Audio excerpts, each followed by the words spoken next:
All right, welcome and good afternoon. We're really excited to have you here for our second uh, May Preservation Month webinar series. So you want to designate an old property. Slide, Dad. We're really excited to have you here today.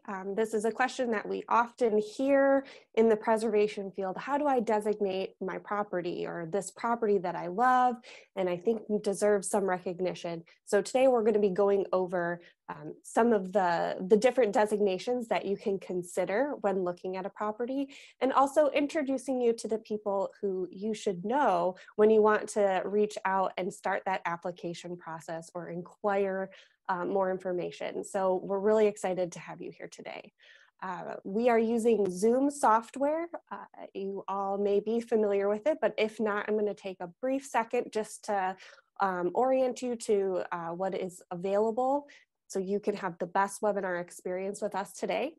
If you have a question, feel free to type that in at any time in the Q&A box, and you'll have a little toolbar. It's likely on the bottom of your screen. Sometimes it's at the top, and it's just two little chat boxes, and it says Q&A under that. You click on it and you can type in your answer or your questions, and we will monitor that. We will be holding on to questions until the end of the presentation, unless there is a clarifying question that you can get in quick enough that we can kind of pause and identify an answer on a specific slide. But you can type in your questions whenever. We'll just save them till the end. We do have a chat window, so if you have comments, or I will be sharing links as needed if they come up in that chat box. If you have a question though, it might get lost in the chat box, so do make sure you put that in the Q&A. This webinar is being recorded, and you will receive a link to the recording at the end of the webinar. And additionally, those who registered and were unable to participate will be receiving that link as well. And that is a public link, so you can share that with anybody after the webinar as well, even if they were unable to attend and did not register. So I think that covers that. So we'll continue into the webinar. Slide. All right, so again, so you want to designate an old property. There are a lot of different opportunities for designation, different ways to recognize a property, and we really created this webinar to be a basis for everyone to understand the three different levels of historic designation and what the various application or designation processes look like. So we hope that this is a really informational and educational opportunity for you. We have three presenters today. Todd Walsh of the State Historic Preservation Office will be starting us out talking about the National Register process. Michelle Davis from the Michigan History Center will be speaking about the state marker program, those green signs that we see all over the state. And Amy Arnold from the State Historic Preservation Office will end our webinar talking about local historic districts. All three of these designations could have series of webinars on their own, so it's going to be a very touch base intro to these designations. So we expect that there will be follow-up questions and more conversations. This is not just all you need to get, all you need to do what you need to do, but as more of an educational touch base. Slide. So my name is Mallory Bauer, and I serve as the field representative for the Michigan Historic Preservation Network. Our mission is to advocate for Michigan's historic places that contribute to our economic vitality, sense of place, and connection to the past. We are the statewide nonprofit, and we cannot do the work that we do without our members and volunteers. So if you are a current member, thank you. If you're interested in becoming involved or finding out more about our organization, go to www.mhpn.org. Right? And these webinar series that we are doing through the end of September is supported through the Michigan Council for Arts and Cultural Affairs. So we want to take a minute and thank them for their support so we can provide this information to you. All right, slide. And without further ado, I'm going to turn it over to Todd to start talking about the National Register. Well, hello, everyone. My name is Todd Walsh. I'm the National Register Coordinator with the State Historic Preservation Office. I want to begin first, though, by saying thank you to Mallory and the Michigan Historic Preservation Network for organizing this. It's a good opportunity to get together and learn some things. So I'm going to talk and give you an introduction to the National Register of Historic Places, some of the essential parts of the register, and go over the process for listing a property in the register. As Mallory said, this is going to be a high-level process, so if you have questions, we can answer those, and we can answer those later on when you're working on a nomination. Just as a kind of a quick point here, I wanted to give you two definitions because these mean separate things in terms of the National Register. Sometimes they're used interchangeably, sometimes they're used in place of one another, but they do have specific meanings. So when I'm talking about a property, as we go through this presentation, a property is the organizing category for the National Register. When you're doing a nomination, whatever you're designating is a property, and there can only be one in each nomination. Now, within that property can be any number of individual resources, and those can be buildings, structures, sites, and objects. A property can consist of one resource, like a house, or 1,000 resources, like a historic district. If you're wondering about that, that's the distinction. Other designation programs don't look at it as quite the same way, but they do mean specific things in the National Register. So. Going on, I would like to start this talk by asking a question and then answering it. What is the National Register of Historic Places? It may be surprising, but the National Register is not a program that simply documents history or historical properties. In fact, the regulations that govern the National Register, 36 CFR Part 60, explicitly state that the National Register was designed to be and is administered as a planning tool. It is meant to be an authoritative guide to be used by various governments, private groups, and citizens to identify places worthy of preservation. In short, it is the nation's list of places worthy of preservation. Now, there's a distinction I want to point out here. The important phrase is at the end there, is worthy of preservation. It does not say worthy of protection or that these places will be preserved. This is an important distinction which we'll discuss more later. Of course, this is not to say that documenting and celebrating the history of our communities and our state through the National Register is not important or proper. Indeed, property owners, communities, and the state and local governments all celebrate the history of these properties in some way. It is meant to say, rather, that all of these wonderful things, the reasons we love the National Register, are interestingly enough, not the primary reasons for the National Register. So a way to think about the National Register program is that it's not history for history's sake, but history in the service of planning. Thinking about the National Register in this way helps frame the way you approach the program and how you develop the argument you make for a property's significance. And we'll come back to this in a little bit. So if the National Register is a planning tool, primarily speaking, let's talk about what it does and does not do. And I'd like to start with the things that it does not do. As I said just a few minutes ago, it does not protect properties, but it also does not limit owner actions, nor does it compel an owner of a property to act in any specific way. The property does not need to be painted in any way. It doesn't need to be cared for. It can even be demolished. It is not a vanity project.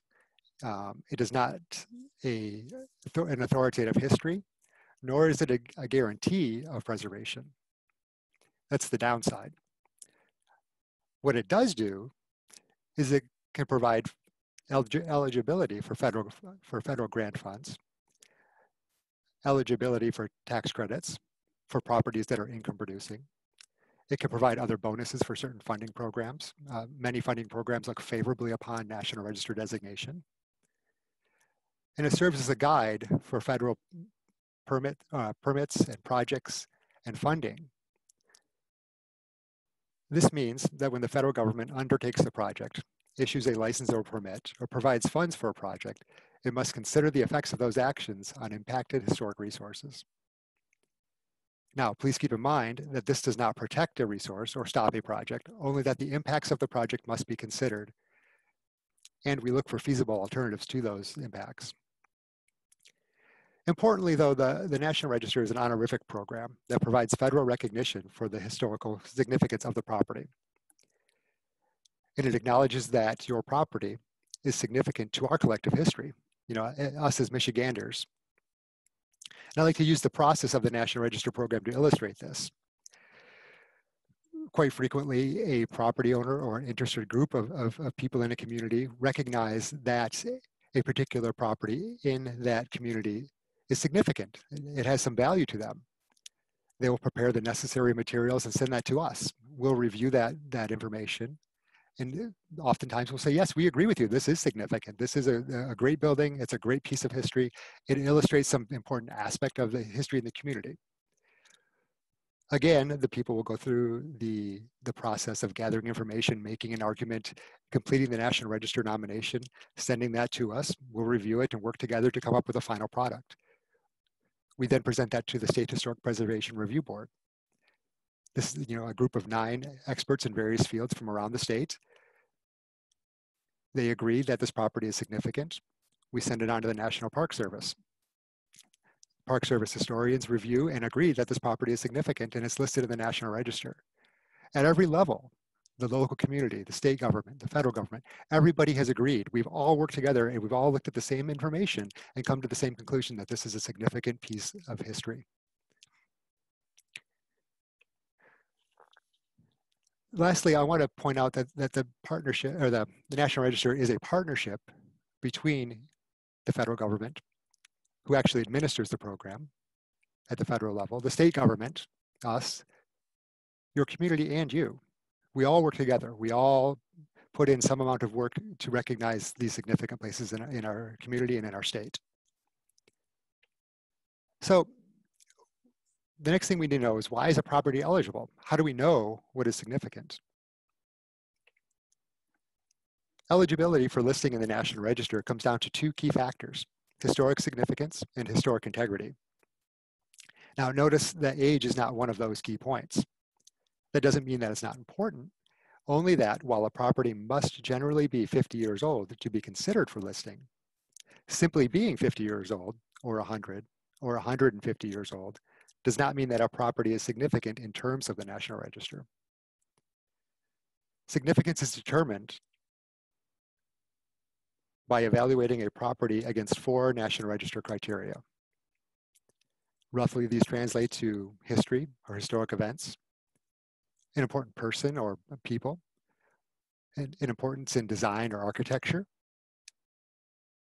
or importance in archaeology.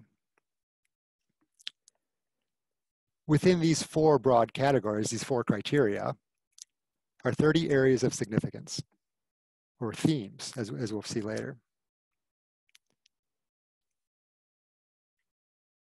More importantly, though, or most importantly, is the concept of historic context.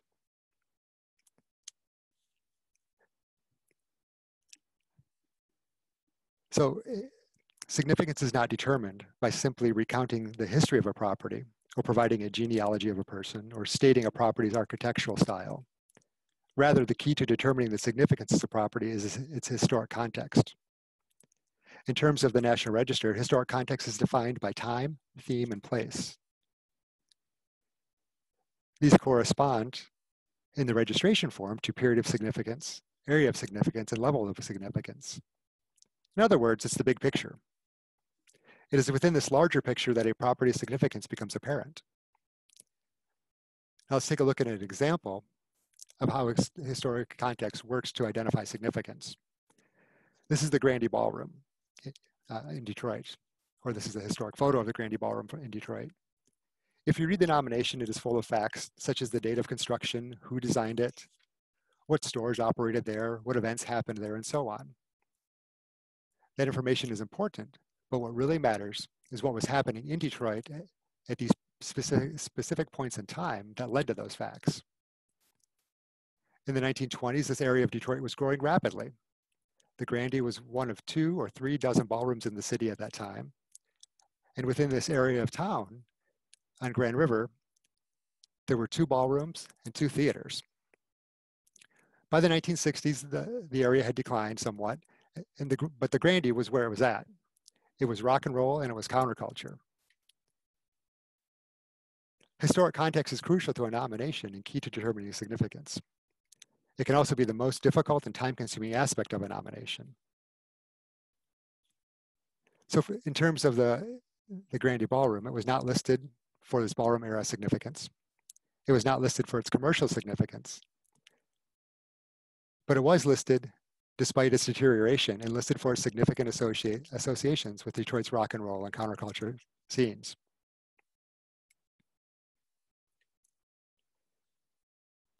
We're not going to go through all of these examples, but I wanted to give you a list of examples of types of context. These are several that have been approved and are listed in Michigan. And here it breaks down the theme, the place, and the time. I mentioned earlier that the other key to eligibility is historic integrity. Historic integrity is the ability of a property to convey its significance. Or in other words, does it look and does it possess the qualities that it did when it gained its significance?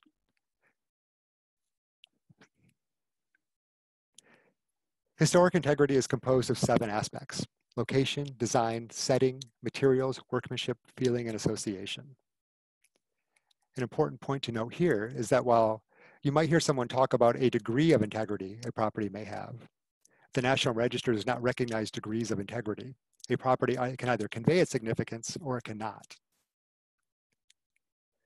But it is also important to note that all aspects of integrity must not or don't have to be present in equal amounts. And some aspects of integrity will matter more than others depending on the property. Again, I want to look at the Grandy Ballroom. The building suffers from some deterioration. It's missing windows, the storefronts have been destroyed and are currently covered, and the interior also suffers from deterioration. However, the storefronts were secondary, architecturally speaking, and the significant portions of the building, even in 1928, was the second floor. Despite missing the windows, the fenestration and materials on the second floor especially remain intact. On the interior, many of its historical elements remain, even if in rough condition.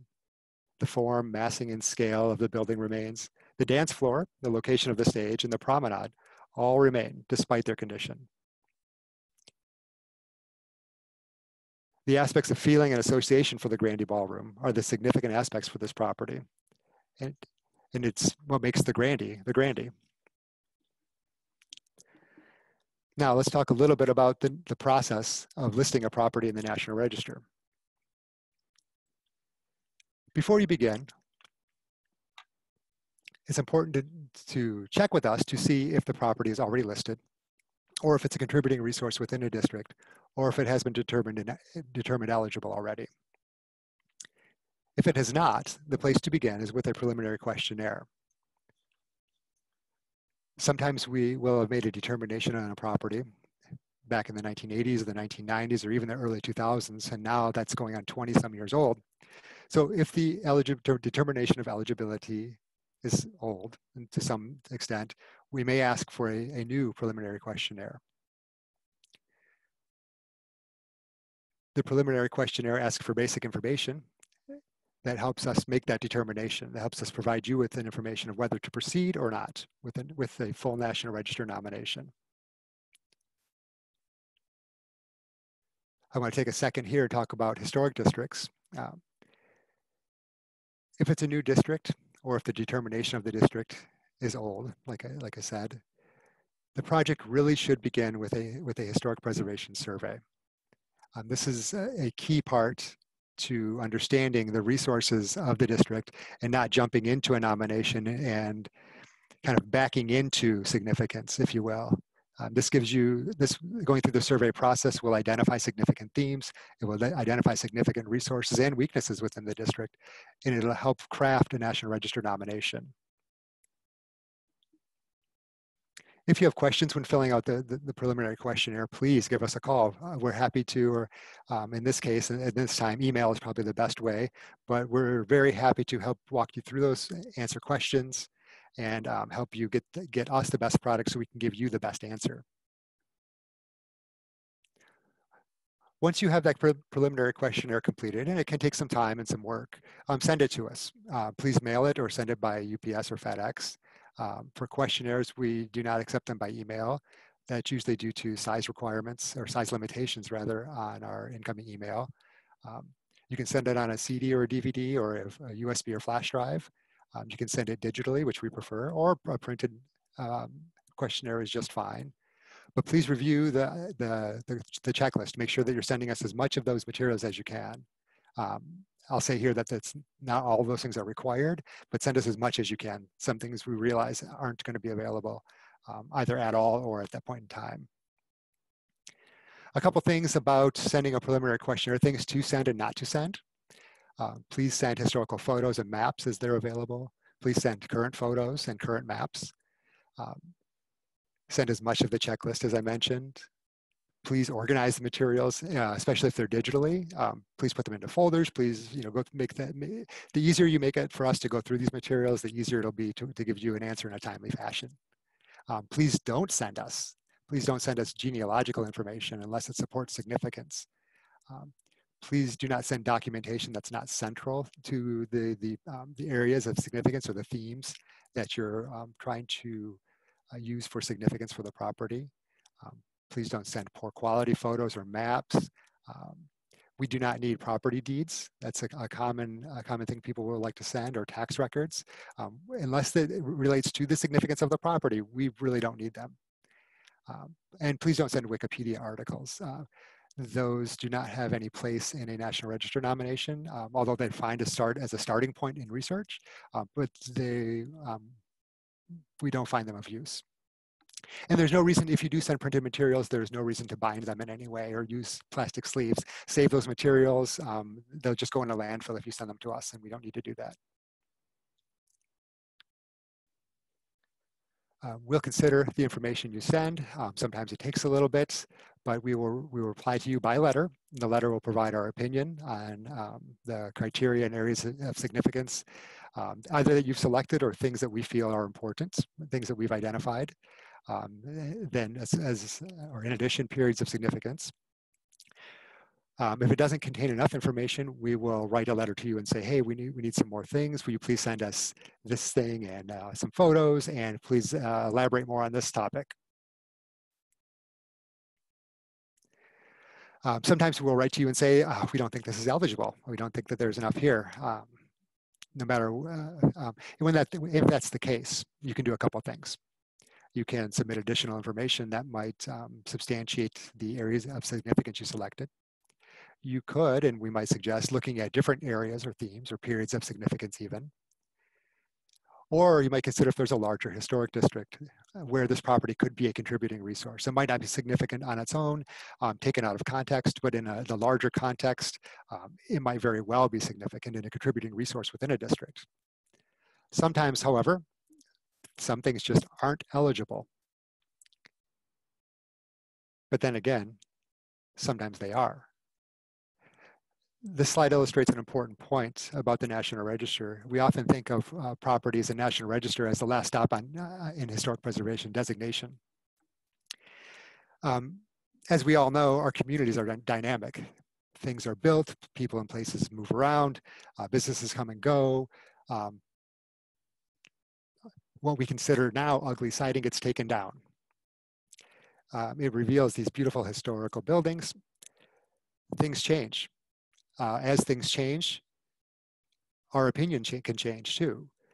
Just because we made a determination at one point in time doesn't mean that determination will be valid in 10, 20, 50 years. That's an important point to keep in mind as you consider the historic resources in your communities.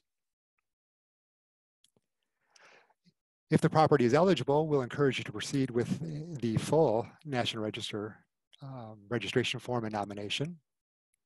This includes maps, photographs, and the registration form. Just as a quick aside, when you are working with this registration form, please download it from the National Park Service website.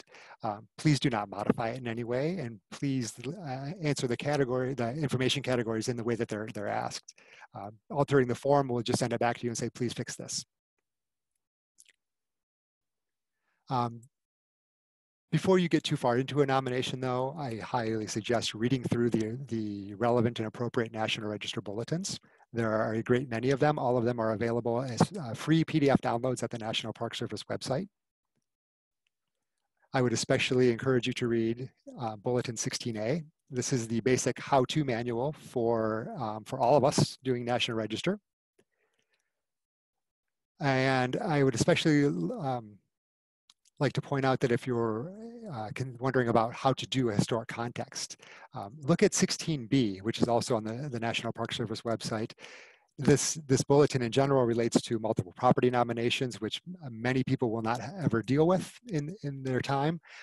But it does have several good pages on context and what goes into a historic context, and it'll help you think about crafting a historic context for your nomination. Next, well, you can't visit SHPO at the moment, but when you can, again, visit SHPO, please do. We have a lot of materials that will be useful. We are there to help you. But note that appointments, when they are available, will be required. And that is the email address to send your request to. In the meantime, SHPO staff is helping to the extent possible. Not always will we be able to get you things in the most timely fashion because of workloads and availability and everything else, but we are there to help. The next thing I would recommend doing is checking the review board schedule and the deadline calendar. The dates in this one are out of date, but the most recent one is up on our website. This will help guide and set up a plan for your research and when you might expect to see your nomination presented to the State Historic Preservation Review Board. Now, it may seem like something out of elementary school or high school or even the first years of college, but I strongly suggest spending some time in preparing an outline because context is important, because developing those themes is important. Spending some time to work through that will help avoid spending unnecessary amounts of time conducting research on things that just don't matter and will eventually get cut from a nomination. You know, when I'm doing this work myself, I always start out and revise my outlines as I go along. So I strongly suggest doing that. Then begin your research. There are any number of materials you can use, from historical photographs and maps, secondary sources that cover various topics. There are any number of institutions you can visit, newspapers online, journal articles, all the rest of it. These are the things that you'll be looking for. And just as a reminder, the important point here is that we're concerned about context. Of course, the facts of the particular property matter. You know, we need to know when it was constructed. If you know the architect or the builder, that's all great stuff too. But those facts are weighed against the historic context in which the property developed. Before you send that in to us, before you've written out these wonderful, beautiful paragraphs and you've made this spectacular argument, I would highly recommend reviewing our style guide. This will help you avoid some common problems that we see in nominations. The other thing that the style guide does for all of us is it creates a consistent format for us to review nominations. There are reasons why we've selected some of the things that we did. And it helps create consistency in nominations, and it helps create consistency in reviews, which speeds up our review process and gets your property listed in the National Register all the quicker.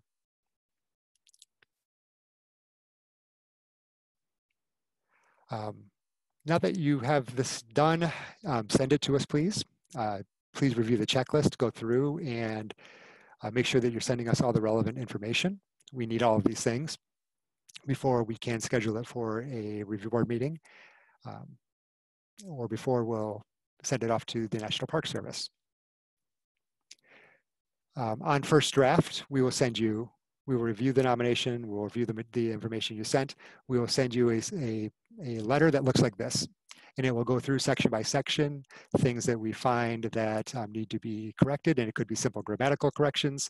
It could be big substantive questions about significance or descriptions of the property itself. Generally, we'll go through this about 2 or 3 times is the experience. Usually by the third draft, we're in a pretty good place. And then anything after that is just kind of some odds and ends and tightening up. So what do we look for in a nomination? All the things you see here. We need to make sure that everything is complete, that there's a logical description. The resource counts are accurate. I mean, if you're nominating a single property, a house, that's pretty easy. But if you're nominating a district, making sure that the resource categories match what is in the inventory in the description. Make sure that it matches what's depicted on the map. Make sure that the significance is justified, the boundaries are accurate, everything else. Then it's time for a presentation to the State Historic Preservation Review Board. Hopefully it's not as scary as this, but this will be your responsibility as that day nears. It usually takes 5 to 7 minutes for a single property, up to 10 minutes for a district. The review board may or may not ask questions. And at the end of after the meeting, we will work with you to finalize the nomination.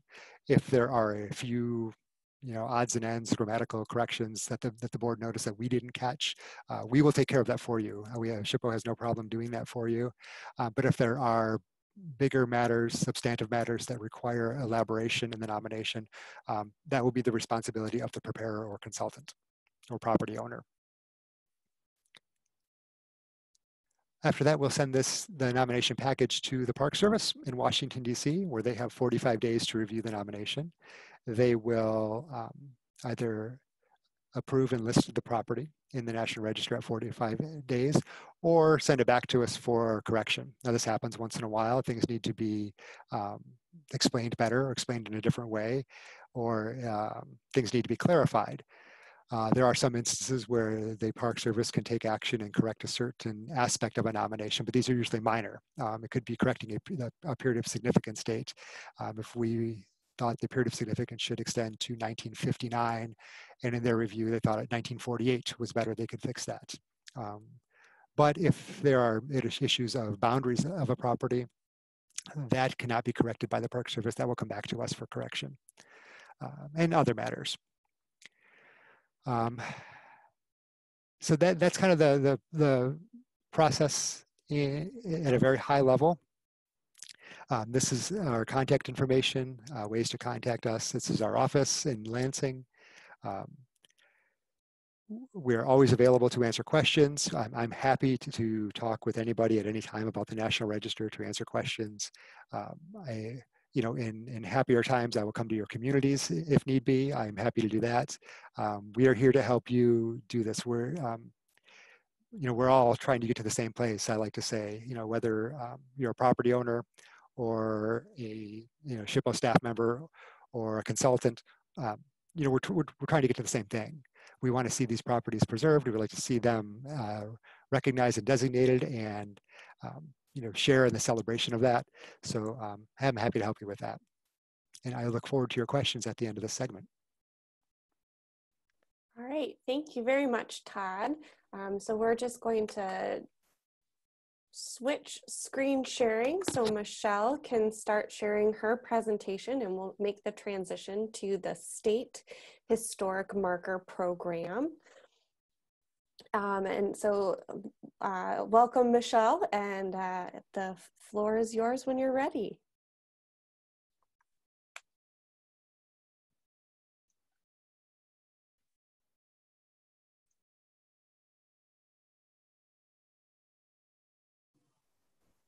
Hi, good afternoon, everyone. I want to get started with sharing some basic information about the Michigan Historical Marker Program. And one of the first things that I want to start with is saying that this is for the historical markers and not for the centennial homes. And that is a question that we often get. The markers can be the 2-post markers like appear here in this photo, or they're single post markers, and they're all marked with the Michigan Historic Site Wolverine logo on it. So it's pretty easy to tell.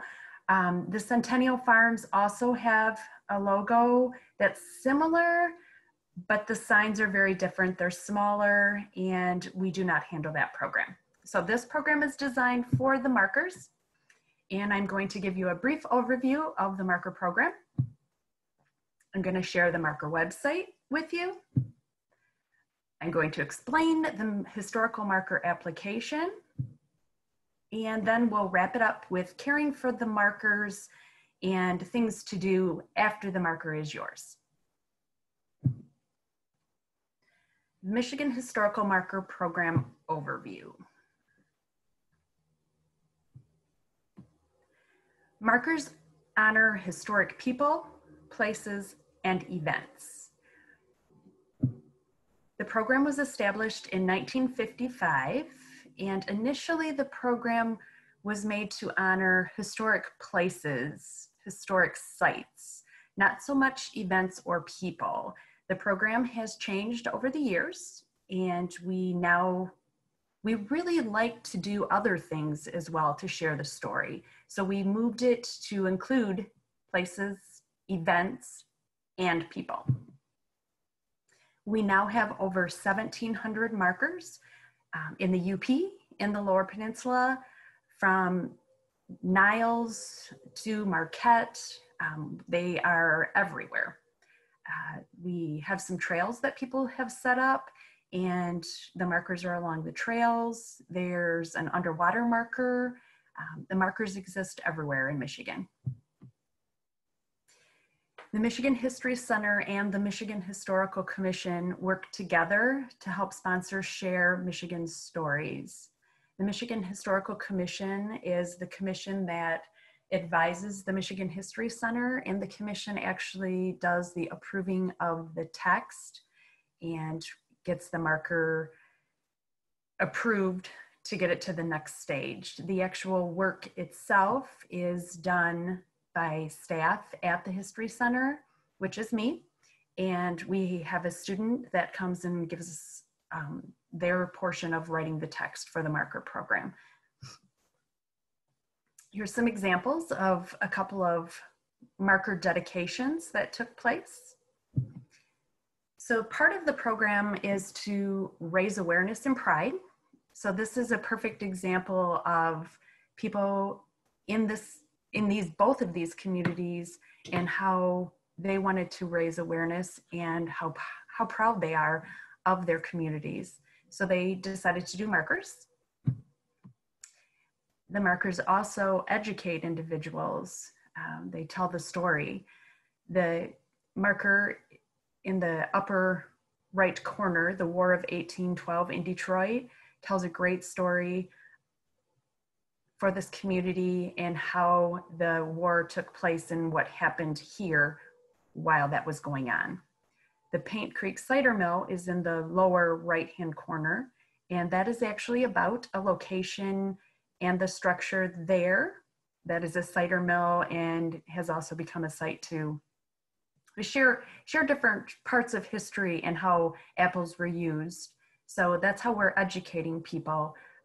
It kind of gives the story behind what's just there right now.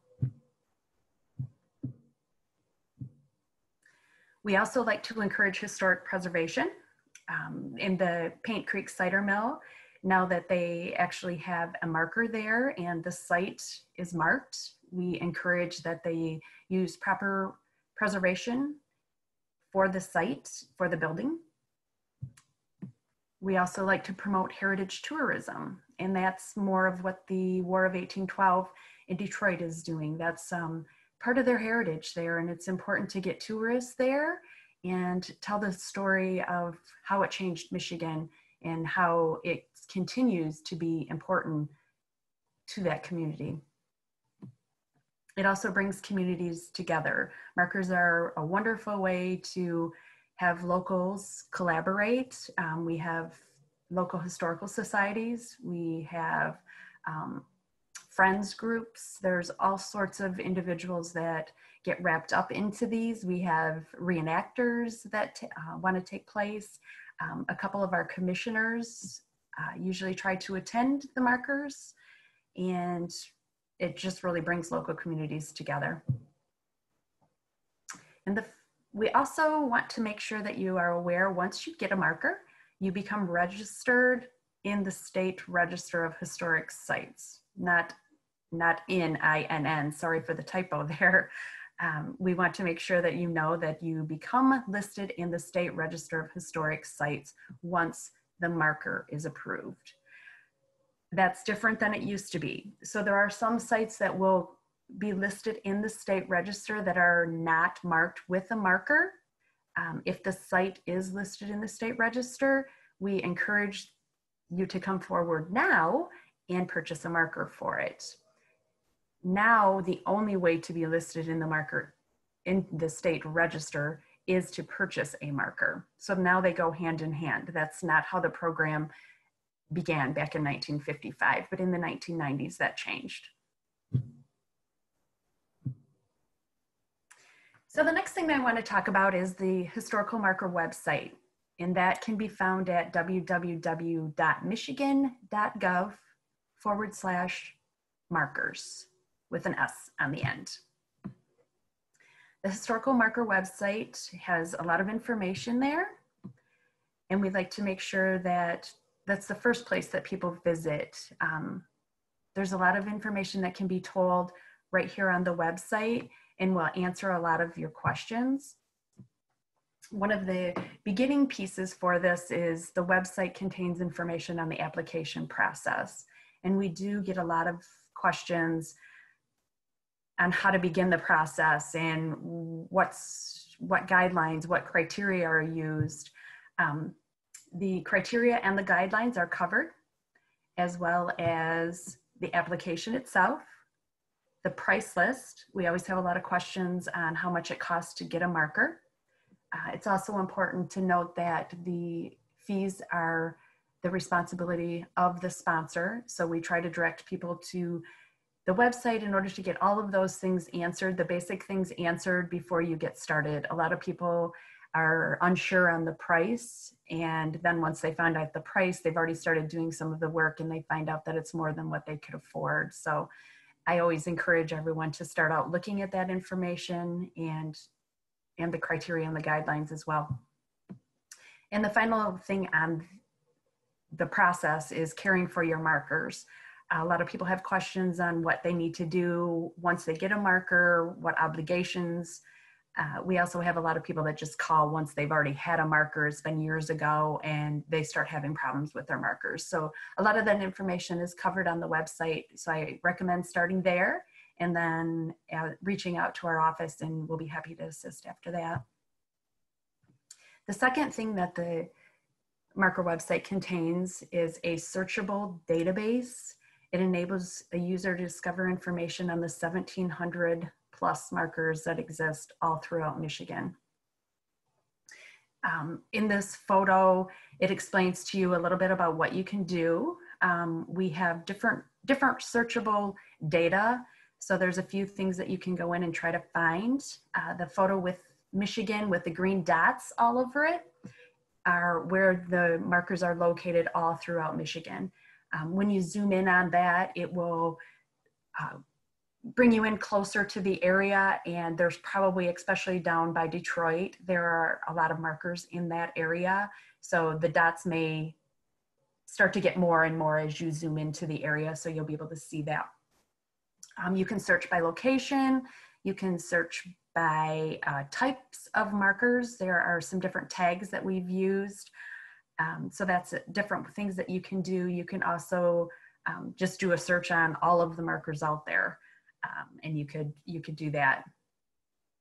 So if you're looking for something in particular, that's definitely a place to start, and it's a great resource. It's fairly new, so I'm working on trying to get photos uploaded and trying to share as much information in the database.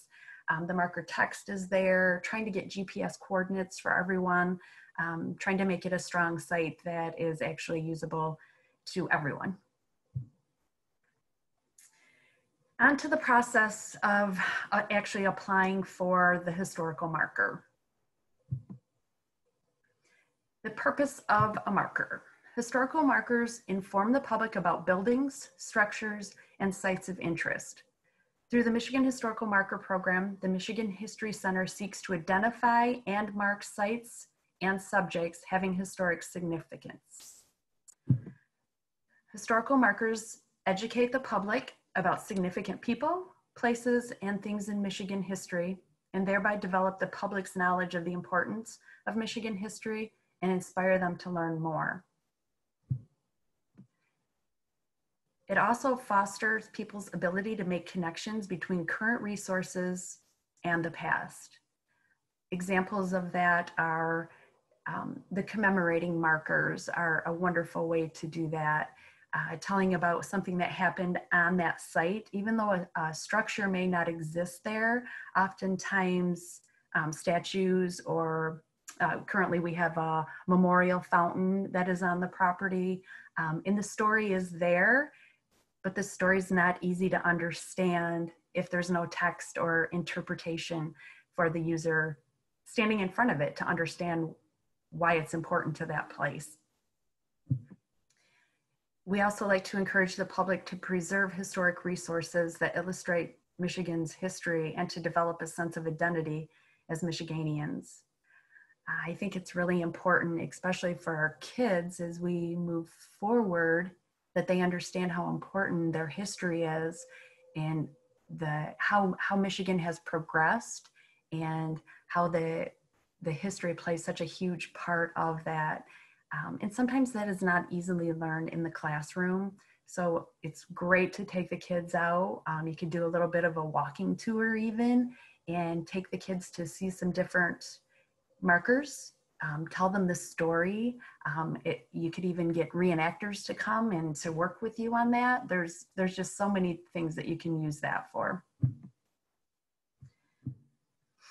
We also like to enhance cultural tourism in the state by encouraging residents and visitors to investigate Michigan history and the state's historic sites. I know that our stay-at-home restrictions right now are playing a huge role in what you can do and what you can't do. If you want to get out for some fresh air, that's been encouraged, and this would be a wonderful time to go out, go into my searchable database, find a couple of markers that spark your interest and do a little road tour, and you actually can see some of the sites and read a little story about the marker program. I want to talk a little bit to you about eligibility. There's always a lot of questions on, is this site eligible? There's no real cut and dry, I guess, on this, on what is eligible or what isn't eligible. It's based case by case. So let's talk a little bit about it. Eligibility for a marker is determined by its historic significance at the local, state, or national level. And in the case of historic resources, the integrity. And I know Todd, if you were listening in on Todd's, Todd referenced this as well. All sites don't have statewide significance. All sites don't have national significance. Most sites have local significance. So we want to start with that. If you believe you have something of local significance, that's where we want to start, and then we can progress and see if it is deemed national or state as well. The integrity is what's the important piece. Making sure that the historical integrity is intact and that the story can be told. The following may be eligible for a Michigan historical marker and subsequent listing in the State Register of Historic Sites, which we talked about a little bit before. A historically significant building or structure. So it's important with the structures, we will work with SHPO on making sure that it is historically significant in that the structure or building is intact. And that's something that we can't just say that yes or no.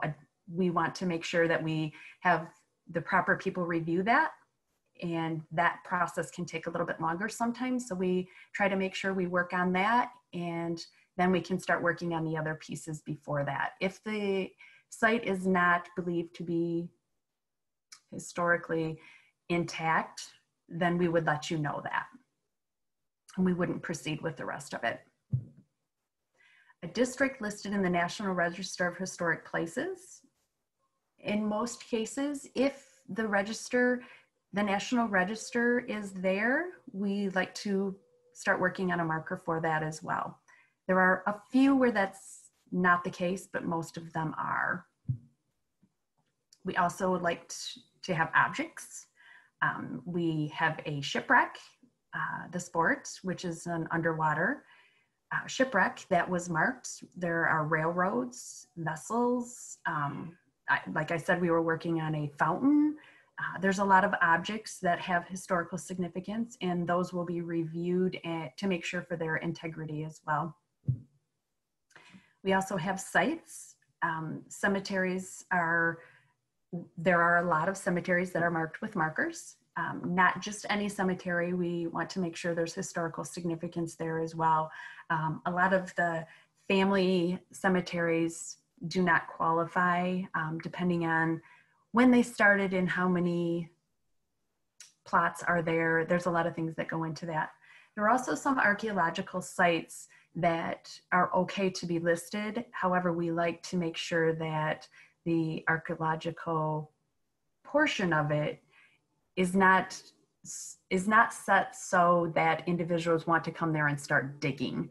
So we try to make sure that there is archaeological significance, but not something that is current and not something that will continue to be worked on by like universities or something like that, because we do not want to draw the general public there to make sure that they don't start digging.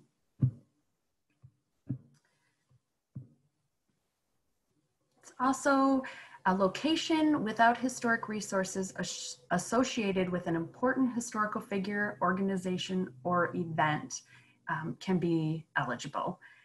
Let's see, an example of that may be a Masonic temple. We have some of those that the organization has changed, the temples may have changed, things like that. However, the story is still important. It's important to make sure that that story is told, and we want to make sure that all of the details are there. Even if the site has changed, the structure itself, we want to make sure that a story is told.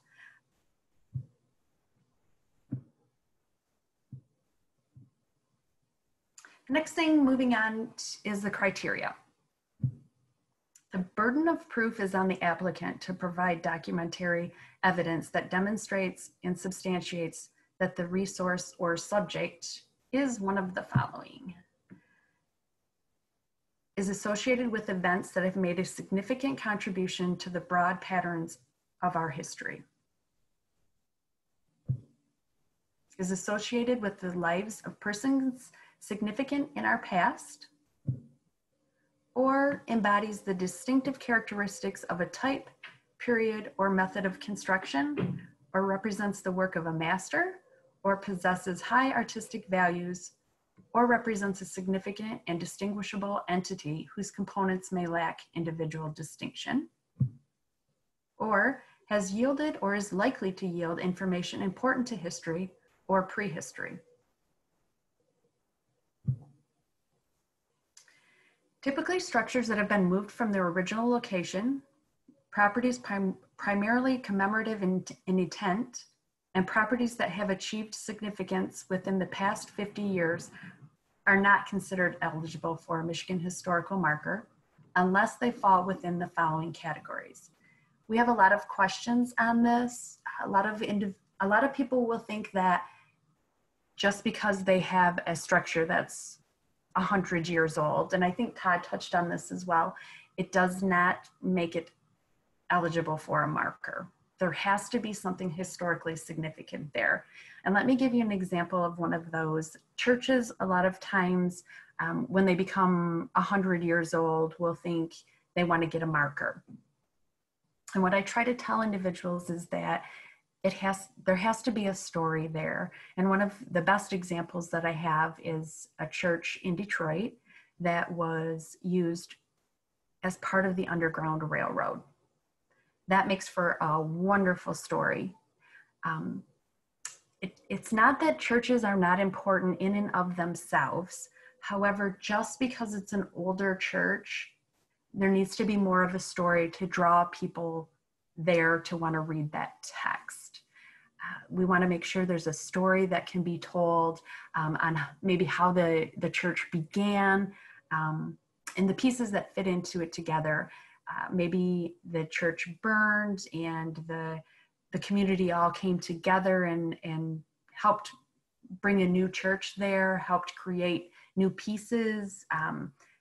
Maybe some of the beams used were from local farmers. There's just a lot of different things that we'll take into consideration when we do things like that. Looking for that story is what's key.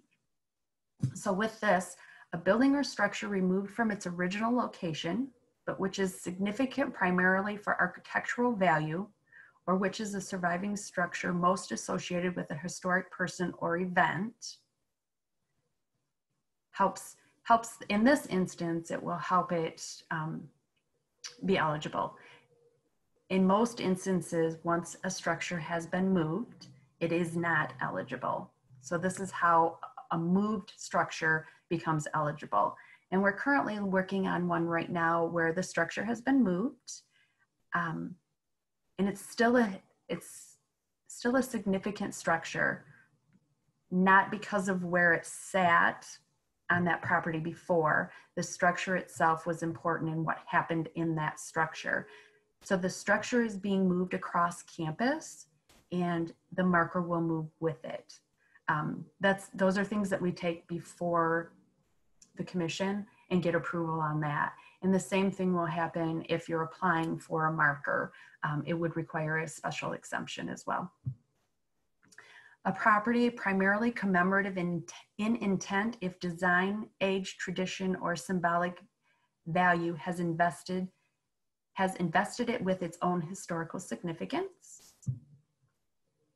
A property achieving significance within the past 50 years if it is of exceptional importance, and those have to be requested as well. These are all things that are special exceptions to the rule.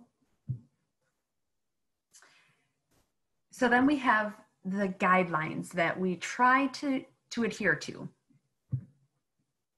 Properties associated with demolished buildings will not be considered until at least 10 years after the demolition.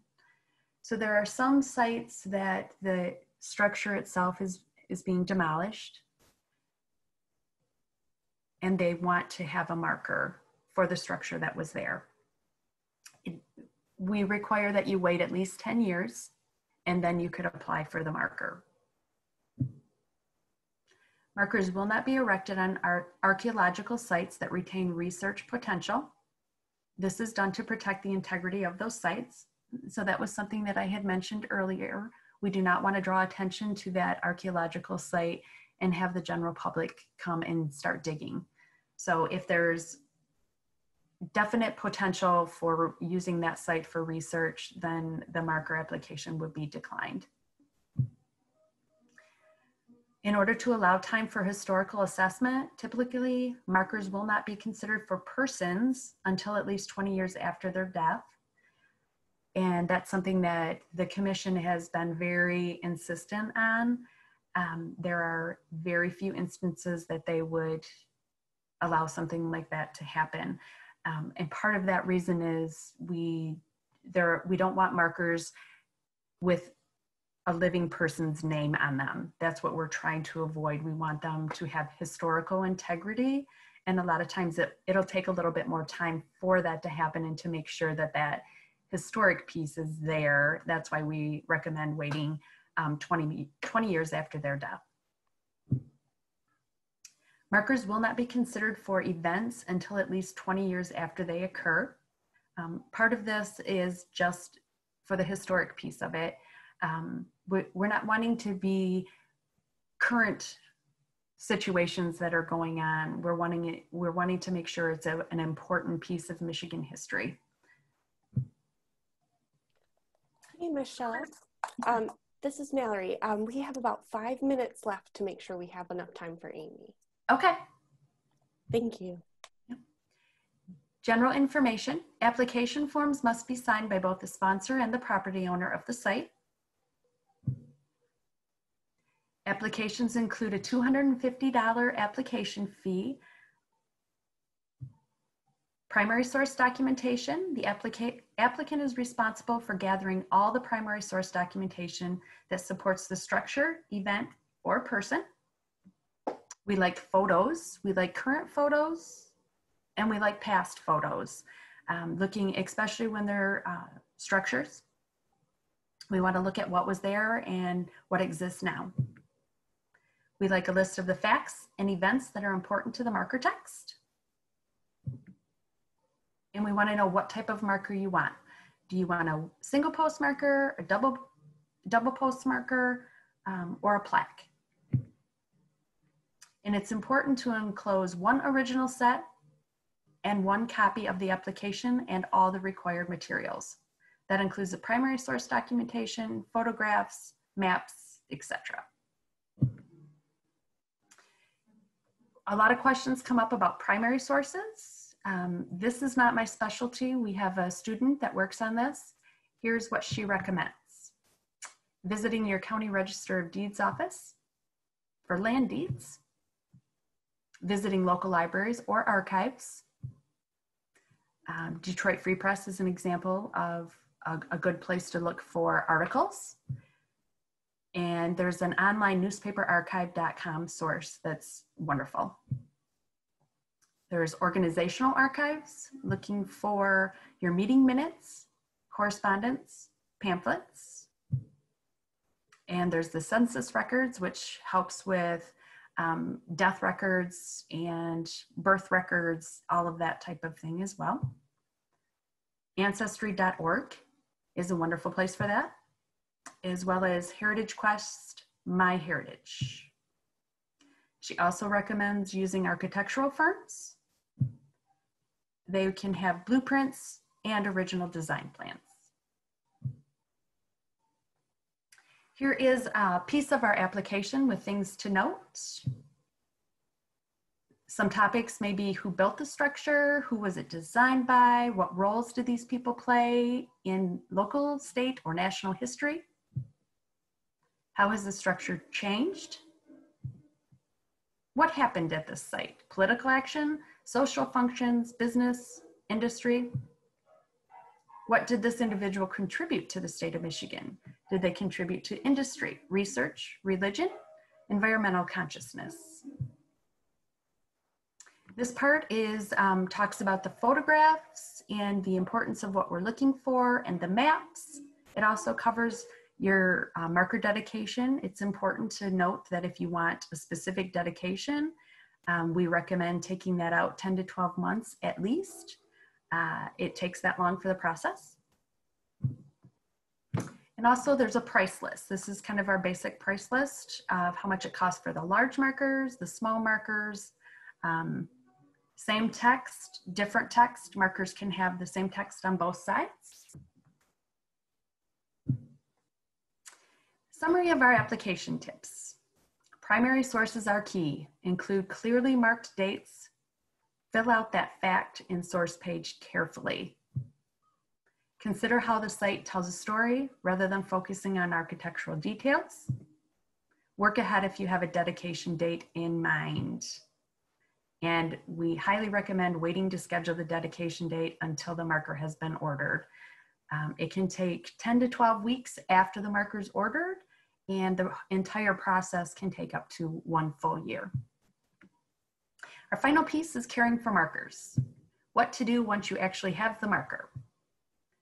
Care should be taken to avoid damage to the base of the marker. Avoid using weed trimmers, snow blowers, etc.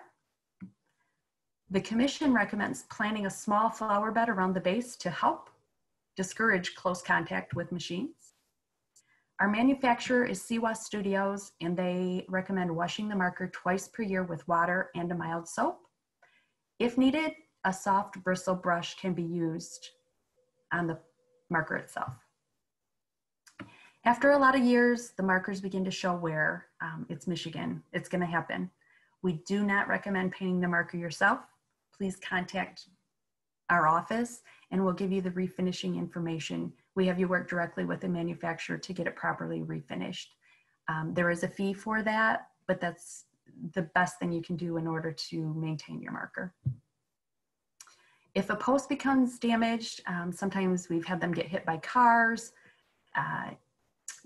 wind damage, that type of thing. It can be replaced by contacting us as well.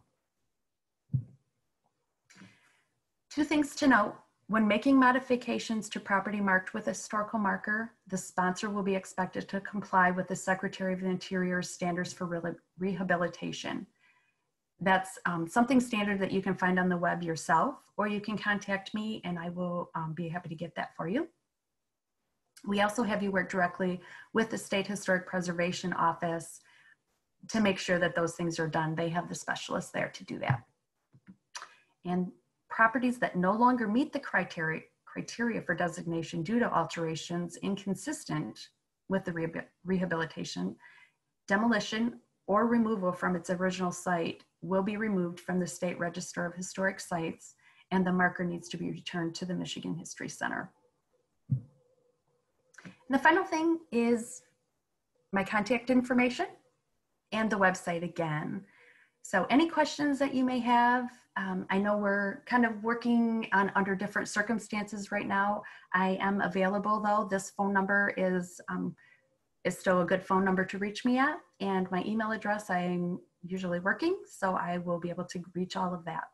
I thank you very much for your time, and if you have any questions, please feel free to reach out to me whenever you can.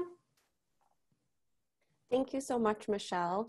I'm gonna stop sharing your screen and let Amy start pulling up her presentation. I am looking at time, and we've had so much great information shared today. And we have had Q&As, our questions already come in. So if you are able to join us past 2:30, we'll stick around so we can resolve those questions. And if you have a question but need to head out or leave the webinar right at 2:30, please type in your questions and we will answer them, and you can view those in the recording. So Amy, I saw your screen and then it disappeared.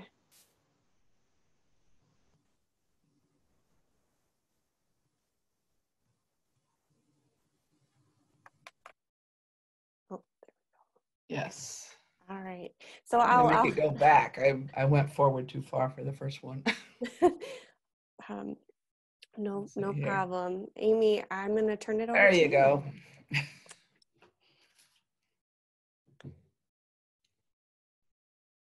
All right. Whenever you're ready. Thanks, Amy. I'm ready to go? Okay. Hi, my name is Amy Arnold. I'm the preservation planner with the Michigan State Historic Preservation Office. I've been there about 20 years, and this is my first webinar, so proof you can teach an old dog new tricks. I'm going to talk about local historic district designation. And one thing I wanted to mention is that all the programs that we've talked about today, the National Register, State Marker, and local historic districts are all standalone programs, but one historic property could utilize all the programs. Say you had a historic building that you wanted to get the tax credit for, so you get a National Register nomination for that. Then you wanted to protect the work that you did on the property, then you would get a local historic district designation. And if it had a good story that you wanted the public to know about, you might want to purchase a historic marker. So while they all stand alone, they all do work together too.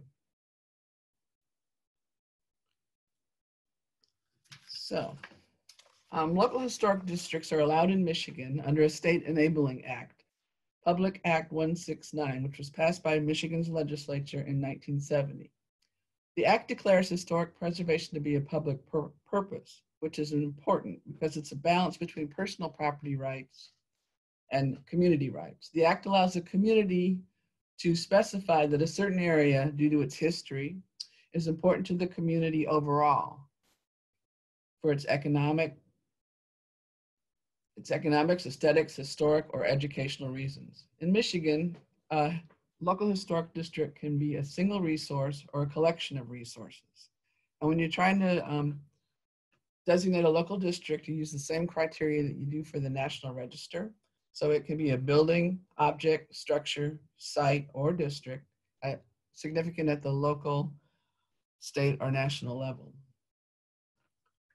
What PA 169 does is it sets up the process for establishing a local historic district and the procedures for administering it so that they are the same throughout every community in the state.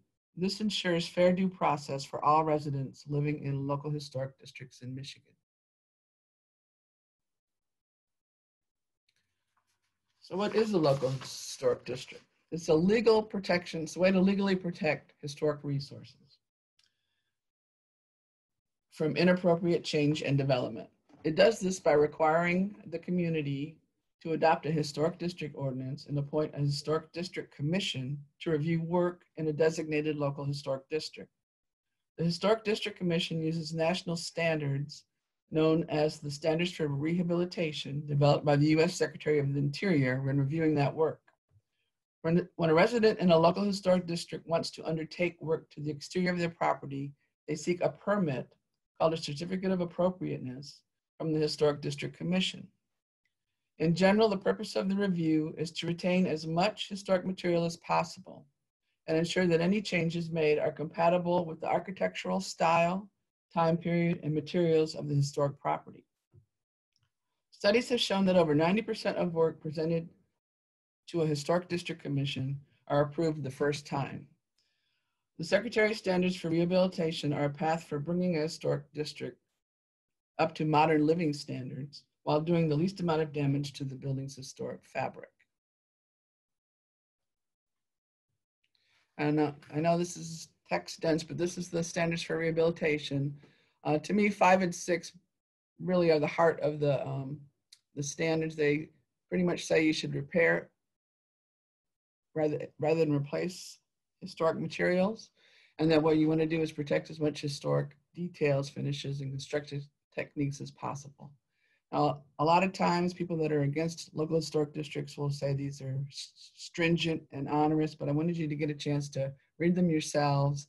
They're very broad because they have to apply to all types of resources, from a bridge to a skyscraper in Detroit to a small cottage, in Marquette. They're just very broad, give people a general sense of what you're looking for when you want to apply standards for protecting a resource. So why would you want to establish a local historic district? There's quite a few reasons, actually. And I think the most important one is that what you're creating is what realtors want. It's a location, location, location. What you're ensuring by having a historic district commission is that work that's done to one property in the district doesn't devalue the rest of the properties in the district, which I'm sure you can think of examples of that in your own neighborhood or neighborhoods you drive through. So it's a protection on your investment. It ensures that people, want to put money into upkeeping their home. And one reason for that is that it increases property and resale values. And there's been dozens and dozens of studies since the 1990s about this. And the network did one here, you can see, for Michigan. And all have shown that property values increase, they never decrease. They either remain the same or they increase in similar neighborhoods once there's a local historic district designation. I'll just quickly kind of go through these other reasons, but a better quality of life. Historic districts were made for walkability.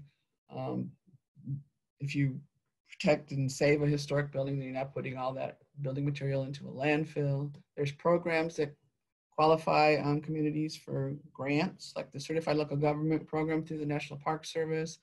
And then you can actually do National Register nominations and surveys through that program. And it keeps work in the community, because generally work that's done on a historic resource is something that a local contractor can do. And so he'll purchase his materials locally and you'll pay him locally. And then, of course, everyone likes to go to a historic town or eat in a historic restaurant. So it helps in community revitalization and tourism revenue. So just a visual depiction of why you should establish a historic district. You're trying to retain the cohesiveness of the original design of a neighborhood and not throw in these oddball looking things that kind of destroy that whole integrity issue.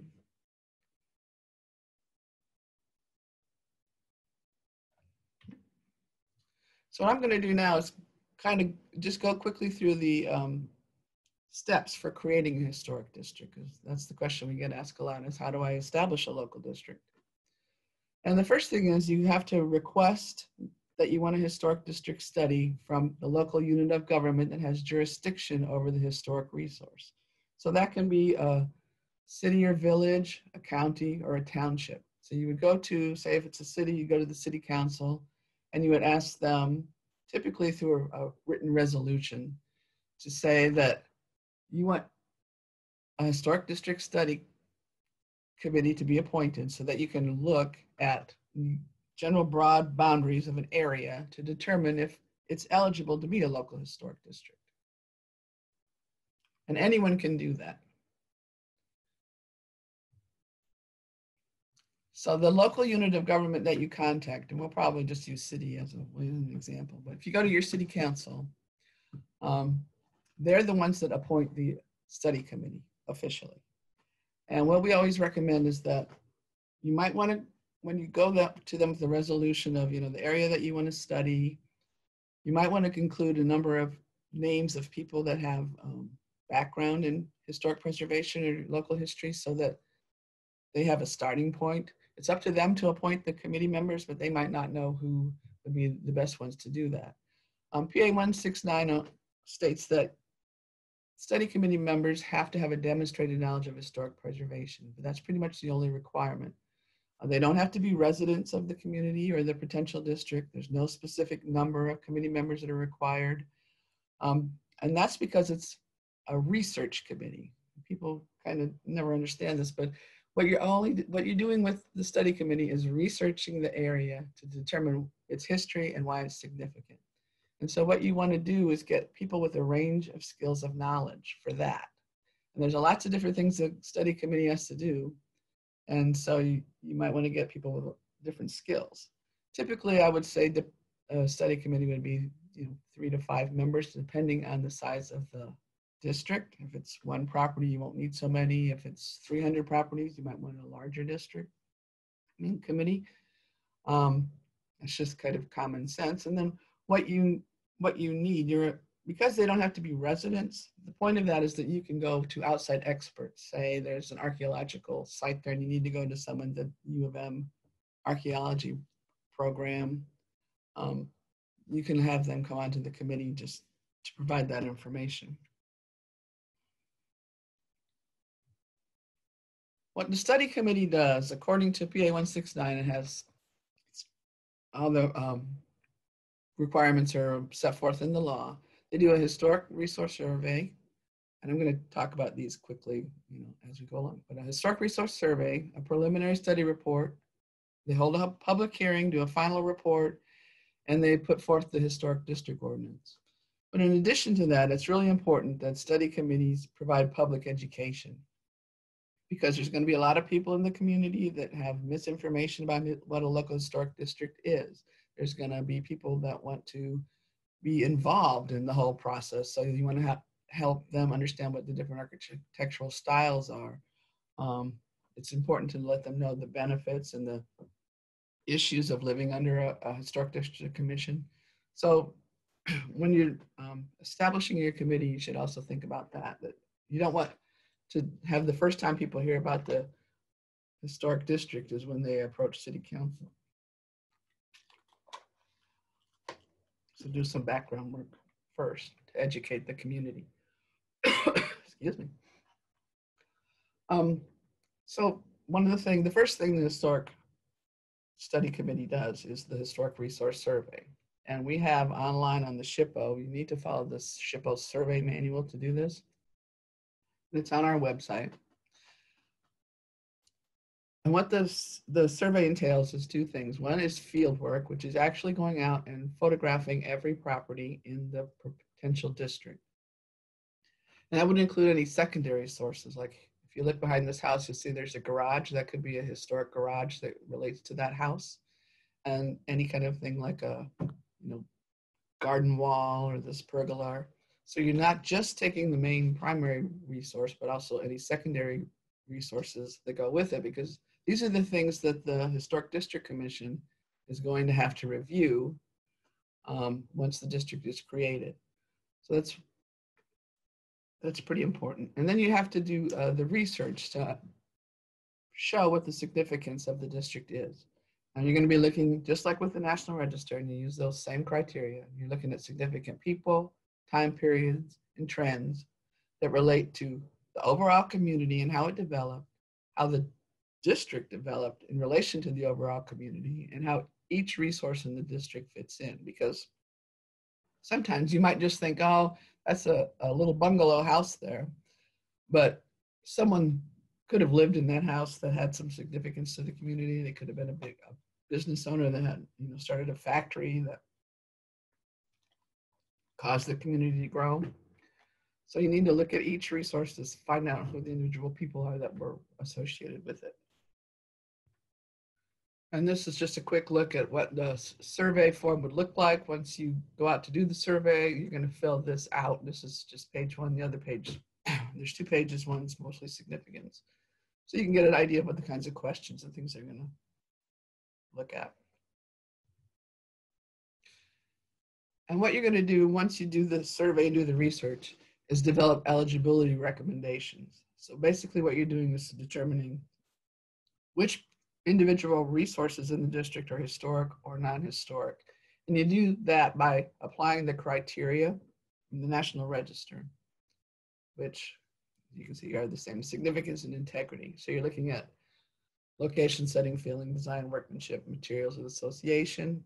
And again, they aren't weighted exactly the same, and all depends on the significance of the property. So if Thomas Edison lived in a house, then it's mostly probably important for association, not for its design and construction.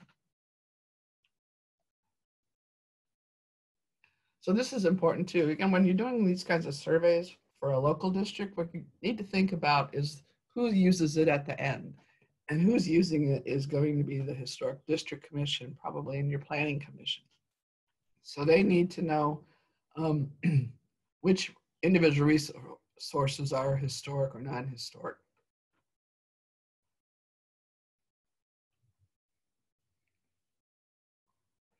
So I put this alert symbol here because this is something new that the SHPO established in 2018, we decided. We're trying to work toward a database system so that we have all the survey information that we receive electronically through a statewide database. And to do that, we need to get the information from the local communities. PA 169 has always required that study committees undertake survey, but it's never required that they actually submit it to the SHPO. And that's the new thing here. We're requiring that before you can move on in the process, you need to submit your survey report to the SHPO for review. That way we can look at your eligibility determinations, and work that out to make sure that we all are in agreement as to what we think would qualify as a historic resource or not. So that's different now. That you always had to do the report, but now you have to send it to the SHPO for review. So you might want to, if you're in the process, think about that. Might add a little bit more time for our review into the process, a month or so probably. So what Public Act 169 requires of a study committee is that they submit a preliminary report. And how we're looking at that now is that the preliminary report can be an executive summary to that survey report. And PA 169 is very specific about what needs to be in the preliminary report.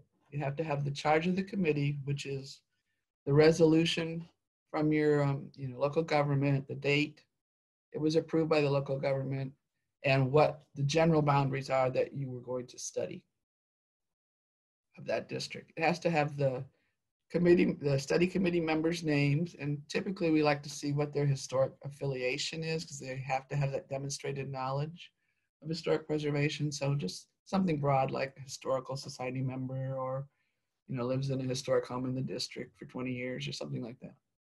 Then the historic district name, which you need to follow the National Register standards that it is a historic name associated with the district. The boundaries in writing and on maps. And this is an issue now that we have Google. People like to send in the Google maps, but sometimes it's difficult to see the boundaries. And the most significant thing about this is because you're talking about review of people's properties.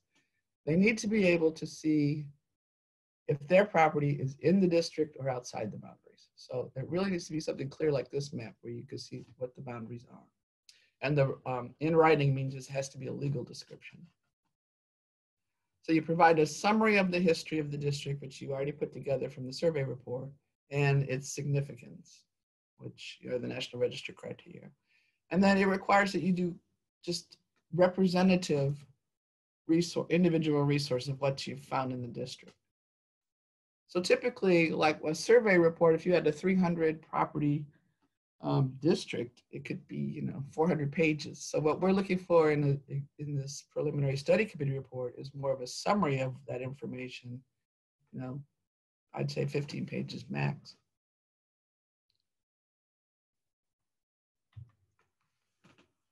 So what the study committee does after they complete the preliminary report is they have to officially transmit it.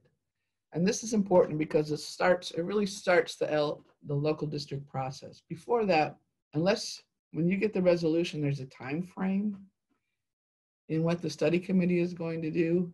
There's no legal limit on how long you can have a study committee out there working. I have worked with committees that they've been out there for quite a number of years, but that really doesn't benefit anyone. So try to keep your work, within a year and a half at the max. I would think that you want to complete this. But what the transmitting the preliminary study committee report does, it officially starts a clock for the actual process of creating the district. And once you have the preliminary report, you have to send it to, I think, 4 bodies here, 4 or 5. It's the local planning body, the SHPO, the Michigan Historical Commission, and the State Historic Preservation Review Board. Now, if you just send it to your local planning body and the SHPO acts as sort of a secretary for the State Review Board, and we'll send it to them, and we send it to the Historic Commission too. So you just really need to send it to the planning body and the SHPO all at the same time, and then we'll send it on to the other 2 the day we get it. And you must also remember that what these bodies do is they do not approve or reject the report. The only people that can do that are the local community. So what we do is we try to look at the report from a couple of different ways. SHPO will look at it probably the most closely. And what we try to see is that it's something that it's a good legal basis for the district. If there's any questioning of the procedures, that it provides the information that the commission is going to need when they review the work. And the review board, if someone on the review board has knowledge about the district itself, the history of it, we'll do things like that, provide information. But we're just commenting, we're not approving or rejecting.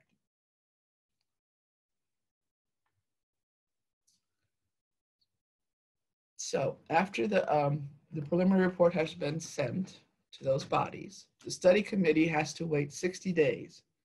And after 60 days, they can hold a public hearing. And this just gives the public a chance to comment on what the committee has put together. And, people look at it and say, my house wasn't built in 1870, it was built in 1875 or something. So they start giving you information that you can put in to correct the report. And at the public hearing, you can expect to provide a history of the district and the proposed boundaries, have something available like the survey form so that people can look at their own property and look at the eligibility determinations. And then you need to be prepared to explain what it's going to mean to whoever lives in the proposed district. So you might want to have someone from a community nearby that serves on a historic district commission that can kind of explain the process to them. I think that's always a good idea so people aren't shocked if they might, think it's much more onerous than it is, and be shocked that it isn't as bad as they think. And then the study, after they hold the public hearing, the study committee has up to 1 year to prepare a final report. And that just incorporates all the information that they've gotten from the public and the SHPO and the planning body into this final report. And then they submit it to the local unit of government or the city council. And at that time, they should also have a historic district ordinance prepared to submit with the final report.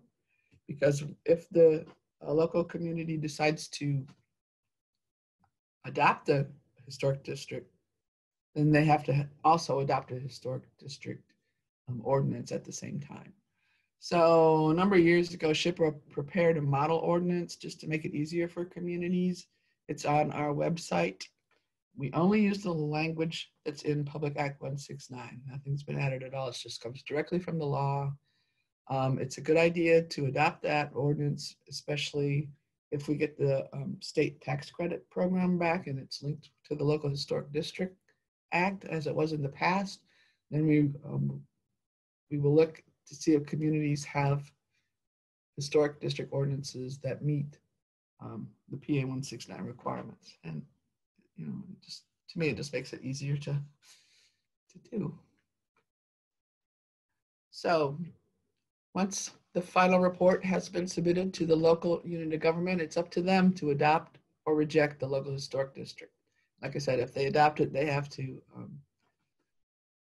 also adopt a historic district commission and appoint a historic district commission. Have to adopt a historic district ordinance and appoint a historic district commission. And at this point, whether it's adopted or rejected, the study committee is dissolved unless it's a standing committee and they want to look at other things. The next time that a community wants to look at a local historic district designation, they would have to reappoint a new study committee. So this is just a quick flow chart sort of what the process is to make it a little easier for people to look at. And that's pretty much the process for establishing a local district. So if anyone has any questions, they can contact our office, and we'd be happy to help you move forward with that. Thank you, Amy. I am going to stop your screen share, and if all of our panelists could unmute themselves. We did have a few questions come in. Again, if you have questions but you need to leave, type in your question and we'll answer it, and that will be in the recording. Very quickly, I can respond that we will be providing PDF of most of the presentations in addition to a link to the live or the recording of this webinar. And then there were some questions that ended up in the chat, so I just am gonna scroll through. Todd, there was a comment that came in about the National Register. Would you wanna address that one? I believe from Mark. Oh, sure. Is this the assumption that of a property significance or lack of significance question? Yes. Okay. Yeah. So sometimes we see this, and Amy mentioned this in regards to the bungalow in her chat, that sometimes we see an assumption that a property isn't eligible, that it isn't. There's not something special about it. This brings up a couple interesting points. I mentioned in my presentation that our communities in the buildings that are in there, they're dynamic, and so is the National Register. And so not only do the communities and properties physically change over time, or most do, but our understanding of what is significant changes as well. And so what I mean by that is that several years ago, we started our Michigan Modern project, and that's gone on to done a lot of great things. But prior to that, we hadn't really been thinking about modern architecture in Michigan in any kind of concrete way. We certainly had been dismissing it to a large extent in terms of National Register significance, and until that project came along, and it kind of reframed our thinking. At the same time, and more recently, and much credit to Amy for both Michigan Modern and the Civil Rights Project we're working on now. But that project has also, the Civil Rights Project now has reframed what we're considering significant and how we look at things.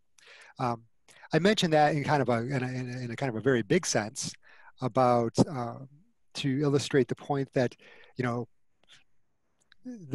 the way our communities are laid out, the resources within them, they change physically, but you know, we change too. The things we perceive changes. So just because we think something might not be significant doesn't mean that by looking at it in a different way won't establish some significance for that property. The other point regarding this is that it also illustrates the importance of ongoing survey, or at least some kind of ongoing periodic survey. You know, things change physically, but our understanding changes. And by re-engaging with survey, even though, hey, we just did a survey 10 years ago. Well, as we can all see, 10 years is a lot of time in a lot of communities, and things can change to a really, really great extent. But it also is a good marker for how often our thinking about things changes too. And so I just wanted to make that point too, that it's a kind of a argument for consistent survey. So Right. hopefully that got to the Mark's question. Yeah, so Mark was asking, or just kind of talking about, like, sometimes when you look at a structure, sometimes we have an image of what is significant in our mind. Sometimes that might be a large, grand property that is still in really good condition, and that does not always mean eligible. And so those structures that look, maybe they need a little bit of love, or they're not very they're not high style, that does not mean that they are ineligible. So just kind of opening our mind as we approach properties. Very true. Good points. We had a question, Amy. Where do design guidelines come in? Is that part of the committee's final report? No, the design guidelines are usually done by the Historic District Commission. So it would be in the second phase after the district has already been created. Thank you. We did have a question come in from a participant who is asking, which application process should an applicant start with if they're looking at the state marker program or the National Register program? So I assume they're looking at like dual listings, and is there a one or the other that might be better to start with? I don't know about you, Michelle, but I think Amy pointed out at the beginning of her presentation that these programs all operate independently, and to some extent, you're doing the same types of research for all three of them. Really, I think it's up to the applicant or the preparer, or the priority of the community. Is it really important that the National Register nomination gets done first, or is it more important that they get a marker first? I mean, I think those kinds of priorities, because of the independence of the programs,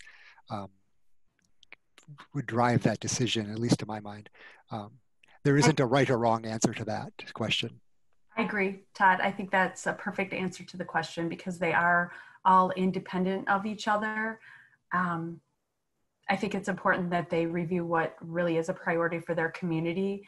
I think having community meetings are very helpful, and not just having one individual come forward.